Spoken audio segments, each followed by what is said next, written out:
Nous passons maintenant à la Guinée. On va parler de la présidentielle du 18 octobre. Les candidats ont jusqu'à mardi 8 septembre pour déposer leur dossier de candidature. Il faut signaler que le président Alpha Condé, lui, il s'est déjà exécuté. Pour l'heure, beaucoup de personnalités ont manifesté leur volonté d'y aller, mais on attend toujours de connaître la position des leaders de l'opposition qui semblent pris dans un dilemme, militer contre un troisième mandat ou tenter leur chance à ce scrutin. Véritable dilemme, hein, Vivien Tomi, pour l'opposition guinéenne. C'est un dilemme pour l'opposition guinéenne. Mais permettez-moi tout d'abord de revenir un peu sur le Mali pour dire que aujourd'hui, ce que la junte est en train de faire, la junte, tout ce qui est pris comme décision, la junte essaie de mettre cette décision dans le journal officiel. Et ça veut dire que demain, c'est difficile de l'enlever dans le journal officiel. On peut considérer que c'était la période de coup d'État, mais quand même, les actes posés ont force de loi puisque ça va servir à quelque chose. Deuxième chose, c'est que les nominations, pour le moment, ils ne parlent pas de ministre. Ils utilisent des termes un peu techniques, conseillers, ainsi de suite, pour habiller un peu. Et ce qui les intéresse plutôt, c'est de bien s'ancrer au niveau de la sécurité, du renseignement et bientôt aussi de l'administration. Pour le moment, les hommes forts du Mali, c'est les hommes de la junte. Maintenant, pour revenir à la question, aujourd'hui, face à un président déterminé à briguer un troisième mandat comme M. Alpha Condé, l'opposition, effectivement, n'a pas le choix. C'est deux choses. Soit vous y participez et donc vous légitimez la candidature et la victoire peut-être d'Alpha Condé, vous y participez peut-être avec une candidature unique et vous avez la chance peut-être de concurrencer comme il le faut le président sortant, ou carrément vous laissez le champ libre à M. Condé et il fait ce qu'il veut avec son élection et il revient encore au pouvoir. Aujourd'hui, le problème que l'opposition guinéenne est en train de traverser, beaucoup de pays ont déjà eu les mêmes cas. C'est le cas du Togo, c'est le cas d'autres pays. Est-ce qu'il faut toujours laisser la chaise vide? Non.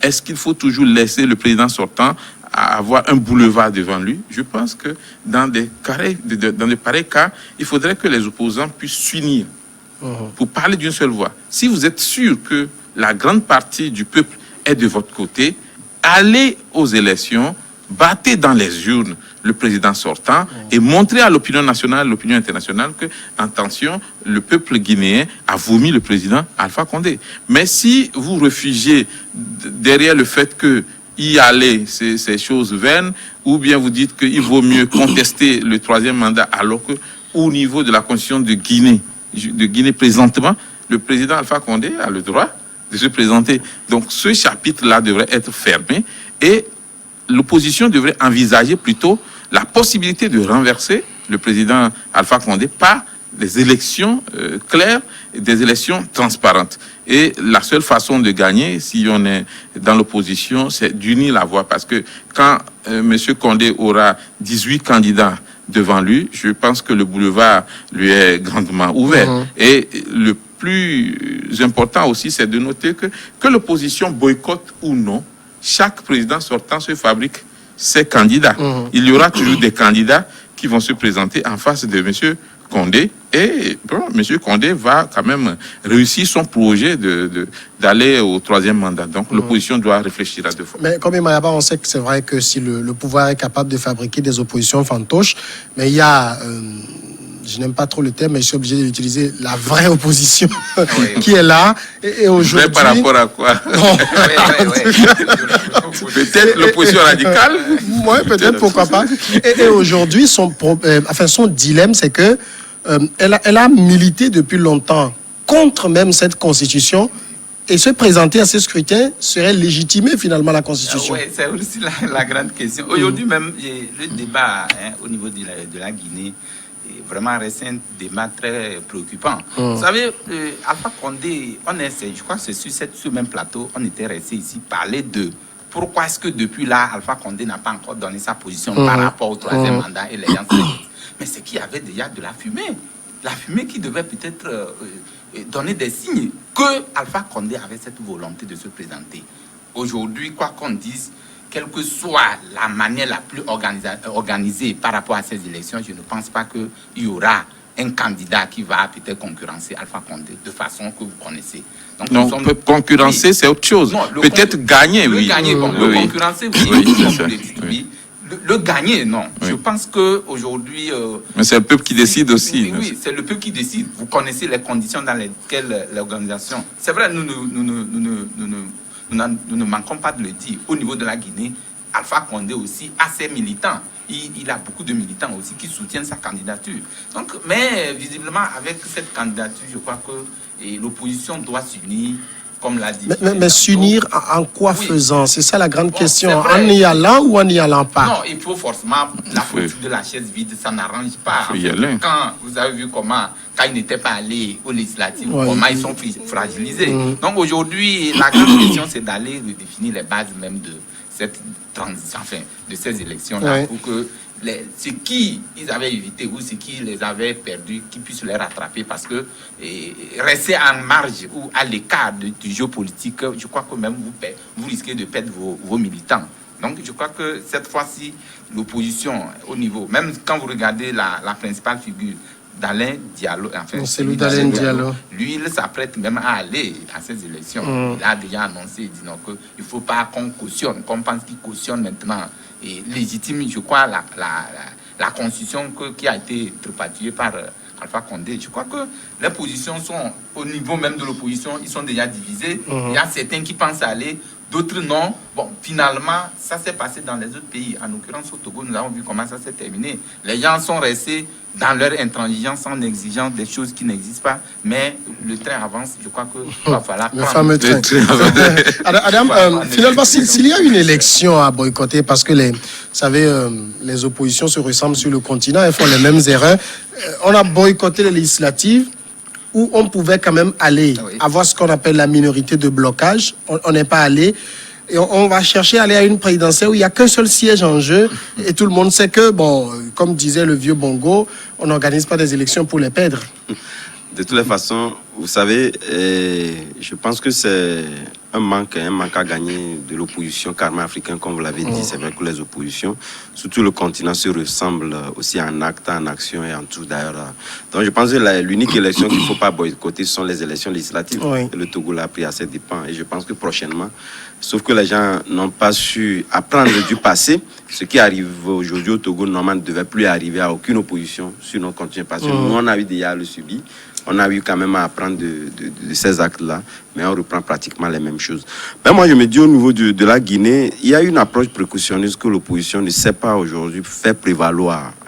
Et comme vous l'avez dit, normalement, on devait aussi apprendre des autres pays et voir réellement quelle est la ligne conductive qu'il faudrait imposer pour avoir une ligne médiane consensuelle au niveau, d'abord, si on estime que on essaie donc de faire cette lutte-là au nom du peuple.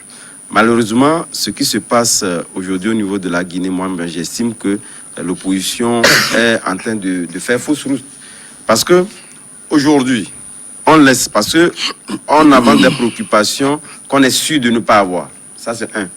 Mais il y a une question de légitimité qui se pose. Est-ce que la candidature d'Alpha Condé est légitime? Oui. Légitime? Mais légitime parce que les tests... Légal. Légal, peut-être. Bon, d'accord. Légal, de toutes les façons. Les textes lui autorisent à pouvoir participer à ces élections-là. Donc aujourd'hui, on laisse le cadre électoral qui devait être, moi, l'apanage d'ailleurs même de cette opposition-là, parce qu'on sait qu'on n'aura pas forcément, on ne peut pas dégager Alpha Condé qui organise ces élections-là. On n'a aucune force pour pouvoir donc faire soustraire Alpha Condé de la participation de ces élections-là. Donc l'unique alternative aujourd'hui, c'est qu'on sait pertinemment qu'on ne peut pas non plus les boycotter, parce qu'entre les oppositions, il faudrait quand même avoir, disons, cette popularité-là qui essaie aujourd'hui de peser entre les opposants, parce que les oppositions, la plupart du temps, ce sont naturellement ceux qui n'ont pas un poids populaire qui essaient donc de faire la grande gueule. Lorsque vous prenez aujourd'hui tous les partis politiques au niveau de la Guinée, tous ne font pas le poids de Céline d'Alain Diallo. Donc lui, il mesure un peu, il est dans le temps, il sait aujourd'hui de quoi il joue, etc. Et c'est pertinemment que si lui mise sur la population, et si on a un cadre consensuel, cadre électoral où les oppositions peuvent faire prévaloir leurs droits, etc., il peut gagner Alpha Condé. Et ça, lui, il le sait pertinemment. Il sait le soutien qu'il a derrière. Par contre, aujourd'hui, les oppositions, les autres qui n'ont pas réellement un poids assez solide, essaient également de pouvoir vendre en mal l'image de celui dans le dialogue à l'international, qu'au niveau national, et faire croire à l'opinion que voilà, c'est le traître qui est là. Or, ce traître, c'est lui qui fait carrément l'opposition au niveau de la Guinée. Oui. Alors, il y a aussi, peut-être Adama Adjoun l'a souligné un peu, ce piège-là, finalement, de ces regroupements, parce que vous avez le FNDC au niveau de la Guinée, c'est un regroupement de politiques, d'acteurs de la société civile. Les acteurs de la société civile, eux, ne sont pas dans une logique participationniste, et c'est eux, finalement, qui dictent le tempo. Ils disent, si les politiques participent, ils sont des traîtres, alors que le politique, il est dans la conquête du pouvoir. Vous savez, justement, c'est ce problème de regroupement qui se pose souvent dans nos pays africains. On a si c'est un regroupement de politique, ça peut encore se comprendre. Oui, mais des acteurs politiques qui se mettent ensemble avec des acteurs de la société civile. Ouais. Et ça ne peut pas marcher. Vous savez, on a malheureusement un schéma de deux sociétés civiles dans beaucoup de pays aujourd'hui. Il y a des sociétés, des organisations de la société civile proches de l'opposition, comme d'autres qui sont proches du parti au pouvoir. Je me rappelle qu'au Togo, pour signer même l'accord politique global, l'APG, il a fallu qu'on définisse deux organisations de la société civile. Une proche de l'opposition et une proche du pouvoir. Et c'est ça le problème. Aujourd'hui, normalement, on devrait laisser les acteurs politiques faire de la politique. La société civile devrait aussi jouer son rôle. Maintenant, quand on confond tout, ça pose un problème. Ensuite, les intérêts ne sont pas les mêmes. Dans le cas de la Guinée, par exemple, beaucoup pensent qu'il faudrait continuer par revendiquer l'autre constitution parce que M. Condé a fait un peu le forcing, et d'autres pensent que M. Condé doit être carrément écarté. Mais je vous dis que, quelles que soient vos revendications, vos contestations dans la rue, la constitution qui est votée s'applique à vous. En attendant qu'il y ait une autre constitution ou d'autres personnes au pouvoir pour pouvoir demander effectivement la relecture de cette loi fondamentale. Donc, quand on est citoyen dans un pays, qu'on soit d'accord ou pas sur la Constitution s'impose à vous, comme toutes les lois d'ailleurs. Donc, il vaut mieux faire avec. L'erreur la plus grave serait de boycotter complètement ces élections-là, parce qu'on n'aura plus le temps. Il faudrait attendre la fin du mandat pour pouvoir se représenter. Or, si l'opposition arrivait à s'accorder sur le minimum, écoutez, nous ne sommes pas d'accord sur la Constitution. Allons à la présidentielle. Ne boycottons plus les élections législatives. On pourrait toujours rectifier le tir. On pourrait toujours rechanger. On pourrait toujours revoir, faire la relecture du test. Mais se mettre dans la position de boycott tout de suite n'avantage pas réellement cette opposition, qui risque de perdre encore beaucoup de plumes après un autre mandat de M. Condé. Et M. Condé n'est pas prêt aujourd'hui, même quand il va partir, à laisser le pouvoir à l'opposition. Il va se choisir un dauphin qui pourra aller dans le sens de ce que lui il veut, ou bien l'action ou son ambition politique. Donc les oppositions africaines doivent prendre la mesure des choses. Si vous boycottez les élections législatives, les répercussions pour l'avenir du pays sont là, et ça fait mal. Alors, il faut faire attention à ne plus boycotter les législatives pour pouvoir peser sur les lois qui vont gouverner les élections. Et aussi, au niveau des élections, au lieu que tout le monde se présente comme candidat, il faudrait dégager un candidat unique qui puisse concurrencer véritablement le président Condé. Au Sénégal, personne ne pouvait prédire que M. Wade allait être gagné, et il devait dégager alors qu'il était au pouvoir. Donc, beaucoup de choses peuvent se passer. C'est pourquoi je disais que c'est au peuple de décider qui va le gouverner. Il y a aussi le risque pour ceux qui décideront de participer, justement le risque de la rupture avec la base, parce que vous avez envoyé des gens dans la rue pendant plusieurs mois, des gens se sont fait tuer sur le rejet de la Constitution et le rejet d'un troisième mandat, et puis tout d'un coup vous déciderez de participer. Même s'il s'appelle Cellou Dalein Diallo, il va perdre des plumes. Oui, effectivement, ça c'est le hic. Vous savez, moi j'ai dit aujourd'hui que si le peuple guinéen devait faire le discernement entre la société civile et les partis politiques, je crois que la mayonnaise devait prendre. Par rapport aux revendications monstres que nous avons connues, nous avons vues en Guinée et en Guinée-Conakry, je crois que les choses allaient évoluer au mieux. Aujourd'hui, le boulevard est tracé, je le disais tantôt. Si cette FNDC, c'est la plus grande organisation au sein de laquelle on retrouve les politiques, les partis politiques, la société civile et tout ce que nous connaissons.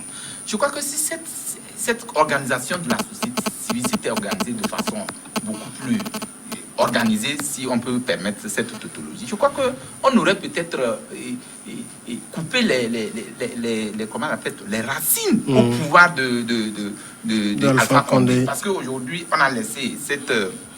Comment l'appelle-t-on, la révision constitutionnelle a eu lieu, ça permet à Alpha Condé de passer. Ça, il va passer son 3e mandat, il va faire le 3e mandat. C'est le fait qu'on il doit être élu d'abord. Il va participer aux élections. C'est pas d'emblée. Oui, c'est pas d'emblée. Mais ici, dans ce cas de figure, je vous rassure que Alpha Condé, quoi qu'on dise, c'est vrai que c'est pas d'emblée, mais les chances, la probabilité est trop forte par rapport à son élection. Maintenant, que doit faire l'opposition? L'opposition, en principe, devait s'organiser au mieux. Dans ce cas, même, je ne parle même pas d'aller en candidat unique. Non, dans ce cas aussi, vous savez, chaque parti politique vient avec ses ambitions. Vous pouvez aller avec aussi tout que leur constitution leur permet de tout. On peut s'organiser à ce que celui qui est le mieux organisé, enfin, passe au 2e tour, maintenant les autres l'accompagnent, comme ça se fait dans les autres pays.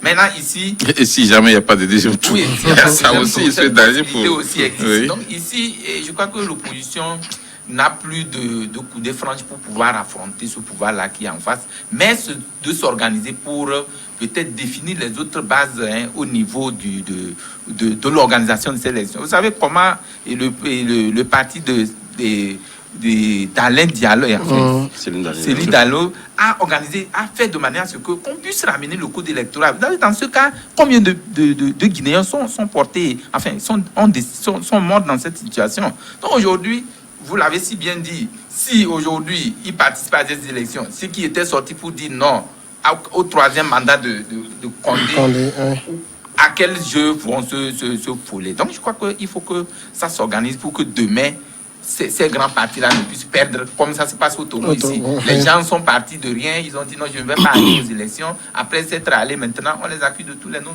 de moi. Donc je crois que l'organisation doit tenir compte de cet aspect-là pour que demain, et aller ou non, qu'on puisse récupérer sa base. Puisque c'est une question de base. Quand vous perdez votre légitimité, je crois que c'est difficile pour vous de relancer sur le terrain politique. Alors, il y a le FNDC, le Front National pour la Défense de la Constitution, qui réunit les politiques et la société civile, les syndicats, qui menace les participationnistes de ne pas les soutenir.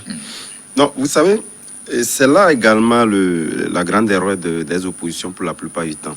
C'est vrai que ce regroupement avait des objectifs clairs qu'il fallait forcément atteindre, et au regard de l'évolution de l'actualité, étant donné qu'ils sont dans ce creuset-là, parti politique, société civile, même si on sait que mathématiquement les ambitions ne sont pas les mêmes, il faudrait forcément arriver à comprendre et à reconnaître du fait que l'objectif qu'on s'était fixé en restant dans ce creuset-là n'est pas atteint et ne serait pas atteint. Ne sera pas atteint. Ne peut pas être atteint dans la mesure où on a défini carrément le cadre électoral, tout est défini, le calendrier là, et c'est dans 2 semaines. Pratiquement. La date même, le délai même déjà fixé. Je pense qu'il faudrait à un moment donné faire plus de stationnement, définir carrément les rouages, qu'on sache réellement que cet objectif-là n'est pas atteint, que chacun prenne ses responsabilités. Parce que ici, il s'agit de pouvoir voir réellement que les partis politiques, d'ailleurs, c'est à eux de jouer aujourd'hui le jeu. Parce que c'est fini avec cette coalition-là, c'est déjà fini, c'est derrière eux. Mais aujourd'hui, on n'a pas ce courage-là de pouvoir définir ces rouages-là, et c'est ce qui, malheureusement, va rattraper les partis d'opposition. Mais ce qu'il faut définir aujourd'hui, vous l'avez évoqué tantôt en disant que s'il y avait dans ces participationnistes, ils risqueraient de perdre les plumes. Ce n'est pas automatique. Parce qu'aujourd'hui, moi je le dis toujours, la politique ne se décrète pas, c'est une science. C'est au regard. Vous n'oubliez pas que, puisque vous l'avez dit tantôt, qu'il faut que les oppositions puissent apprendre des erreurs les uns des autres. Oui, je suis d'accord. Quand vous prenez un pays comme le Togo, déjà qui disait qu'on peut faire une chose et son contraire, ils l'ont regretté. Mais n'oubliez pas, les résultats de nous sommes d'accord, mais nous ne sommes pas. Oui, nous sommes d'accord, mais nous ne sommes pas en face des mêmes peuples. Et les clichés ne sont pas également les mêmes. Parce que ici, c'est vrai qu'on sait qu'au niveau de la ligne conduite des partis politiques, 35% à 4%. oui, on sait. Mais souvent, c'est la population ou carrément vos adhérents qui essaient d'une manière ou d'une autre de définir les lignes conduites. Ça n'a pas été le cas ici. Parce que ici, on a toujours tendance à pouvoir se calquer les regards sur ce qu'on ne connaissait pas le passé, sans savoir qu'aujourd'hui, nous sommes en face des populations qui ont connu, ils savent comment se joue le jeu politique.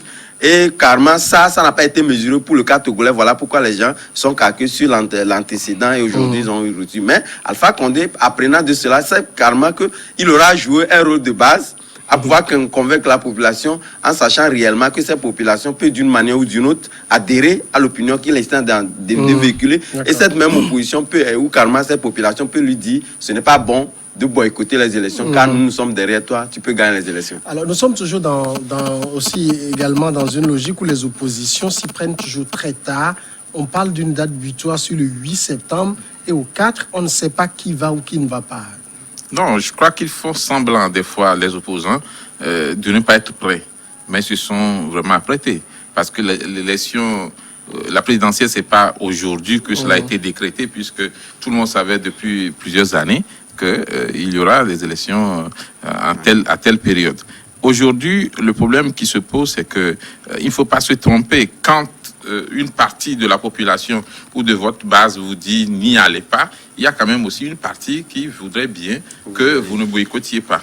Donc je pense que au niveau des fronts de l'opposition, ce n'est pas toute la majorité du peuple guinéen qui voudrait que l'opposition boycotte. Certains pensent que l'opposition devrait y participer. Ce qui fait mal, c'est qu'on en soit arrivé là, au niveau du changement de la Constitution, de la révision de la Constitution. Mais si le mal est fait, et c'est pas parce que vous êtes fatigué quand vous êtes en train de grimper la colline que vous allez vous arrêter en chemin. Il faudrait plutôt continuer et trouver d'autres solutions. Aujourd'hui... Il y a ces 4 jours. Oui, mais ils sont prêts. Vous vous souvenez sans doute que ce soit au Togo ou au Bénin, il y a des opposants qui avaient dit qu'il faudrait qu'on repousse les élections. Mais dès qu'on a dit ça tient, ils déposent leur dossier. Et souvent, l'opposition dépose son dossier la veille avant minuit. C'est généralement ce qu'on a mais gagner une élection, c'est pas simplement le déposer les dossiers. Hein, aujourd'hui, toute la préparation, l'organisation qui doit y avoir pour amener la ceux victoire. qui veulent aller aux élections se sont préparés. Ne nous trompons pas. Ils se sont préparés, ils savent mentalement, psychologiquement, ils se sont préparés matériellement, financièrement pour pouvoir participer à ces élections. La peur, c'est ce qui s'est passé au Togo aussi, où dès que la majorité pense que aller à ces élections, c'est légitimer le président sortant, quand vous y allez, on vous traite de traître. Donc l'opposant que vous êtes, vous avez peur de perdre effectivement cette popularité. Mais en réalité, ce que nous devons savoir, dans nos pays africains, c'est que un leader politique, ce n'est pas la base qui définit la politique à suivre. Le leader politique ne s'impose pas, mais conduit quand même une politique qu'il doit essayer de convaincre la base à accepter. Parce que si on se laisse toujours conduire par la base, surtout la rue, il y a un danger. Vous avez vu ce qui s'est passé avec les revendications de la coalition de l'opposition au Togo. Au début, il y avait une feuille de route très claire. Et dès qu'il y a eu les premiers meetings, quand la foule a commencé par crier démission ou rien, alors on s'est radicalisé. Sachant très bien, étant un acteur politique avisé, un leader, que c'était pas possible de demander à M. Fonia Singbe de démissionner, mais on a dit, bon, démission ou rien. Et on a perdu du temps. Et on a fait des marches qui n'ont rien donné parce que justement, la base dit, allons-y. Mais le leader politique que vous êtes, vous devez savoir coacher effectivement la population, expliquer à vos militants que aujourd'hui, c'est pas parce que vous avez eu un enfant qui est mort-né que vous ne devez plus vous approcher d'une femme. Vous devez toujours continuer. Peut-être que ceux qui vont venir seront en bonne santé, comme le disait un homme d'État africain. Il s'agit de ne pas boycotter aussi la présidentielle. Mais il s'agit de se préparer très vite et très bien pour pouvoir être sûr de remporter ou du moins d'avoir un résultat conséquent qui puisse faire peur à M. Condé pour qu'il sache que, attention, cette opposition, elle a quand même une grande popularité et le gouvernement qui va venir, pourquoi pas, si l'opposition prenait, par exemple, la primature ou composait un gouvernement d'union, petit à petit, l'opposition peut arriver à faire un changement et attendre la fin du mandat de M. Condé. Il ne va pas s'éterniser au pouvoir. Quand même, Mayaba, matériellement, vous pensez que l'opposition guinéenne, si elle décide de participer, a des chances de battre Condé aujourd'hui? Non. À mon avis, non. Parce que vous avez déjà, avec les batailles rangées... C'est le peuple qui décide. Oui, c'est ce que je dis. Avec déjà les batailles rangées, déjà, ça montre que l'opposition n'est pas unanime par rapport à ce scrutin. Quand c'est comme ça, déjà, on en parle. Ça fait déjà débat. Au lieu de penser aux réels défis qui sont d'abord d'aller faire le comment des choses, maintenant, on pense à quand des choses. Donc, c'est aussi le grand danger de la chose. Aujourd'hui, la plupart, vous allez voir qu'au niveau de l'opposition, certains seront sceptiques, disent je ne vais pas aller. Les autres diront je vais. Déjà, quand il y a cette division au sein de l'opposition, quel que soit le temps qu'ils prendront, surtout que le temps est contre eux, je pense que l'organisation ne serait pas si qu'elle voudra pour qu'elle puisse organiser ou gagner ces élections-là. Mais moi, je dis une chose. Si après ces élections, et Alpha Condé gagne les élections et qu'il y a encore un bain de sang, je crois que le peuple guinéen ou peut-être le pouvoir de Alpha Condé aussi va répondre. Parce qu'aujourd'hui, quoi qu'on dise, ce tripatouillage de la Constitution aujourd'hui est en train de donner ce que nous sommes en train de voir. L'opposition est entre aller ou ne pas aller. Les gens ne se retrouvent pas dans cette organisation. Les gens aussi, les partisans de Condé aussi réclament Condé. Donc tout ce flou-là, je crois que ça fait de la politique. Mais au-delà de tout, il va falloir que, dirigeant que tu es, on ne demande pas, on ne dit pas non. Condé a travaillé beaucoup pour la Guinée. Mais à un moment donné, il faut peut-être prendre la mesure de la situation. Pourquoi on ne peut pas faire comment l'appelle-t-on, le Béninois et Mathieu Kérékou, qui était au pouvoir, il est venu, il est allé aux élections, le temps il est parti, et on l'a rappelé. Il ne sert à rien. C'est le même contexte parce que dans ce cas où je suis en train de parler... M. Kérékou avait fait combien de temps au pouvoir d'abord? Je pense qu'il avait fait 20 ans avant d'être battu. Il est revenu faire 10 ans. D'abord, c'est ici, la conférence souveraine qui a contraint. Condé devait quand même dire non, je vais partir. Sauf que je vais partir. Il a 82 ans, 30 secondes. Oui, ce que vous permettez. En fait, moi, je ne me retrouve pas dans cette logique-là de dire forcément que Alpha Condé peut forcément gagner ces élections. Le dire ainsi, c'est peut-être faire des prédictions ou carrément des préjugés sur ces élections. On a vu ailleurs où le président Sontan a organisé des élections et les a battus. Le cas guinéen, ne nous l'aurons pas. Attention, parce que le cas guinéen, c'est vrai, l'élection d'Alpha Condé en Guinée, c'était vraiment enclin à beaucoup de supputation. Parce qu'il ne peut pas partir de 19%, venir battre quelqu'un qui était presque à 40%. Alpha, il avait 44%. Voilà. Donc, vous voyez, ça veut dire que dans ce contexte-là, d'abord, ce regroupement reconnaît clairement que le poids lourd de ce regroupement-là, c'est Cellou Dalein Diallo. Parce qu'il n'y a pas que lui qui nourrit cette ambition de se présenter. Mais il y a que les regards sont calqués sur lui. Parce qu'on sait que c'est à lui qu'appartient le dernier mot. Mais si on estime que voilà, le regroupement, la société civile se retrouve dans là, n'oubliez pas que cette société civile est très divisée. Et il y en a pour Alpha Condé, il y en a pour... Passons maintenant à la grande pause. Le temps de suivre le journal et on revient.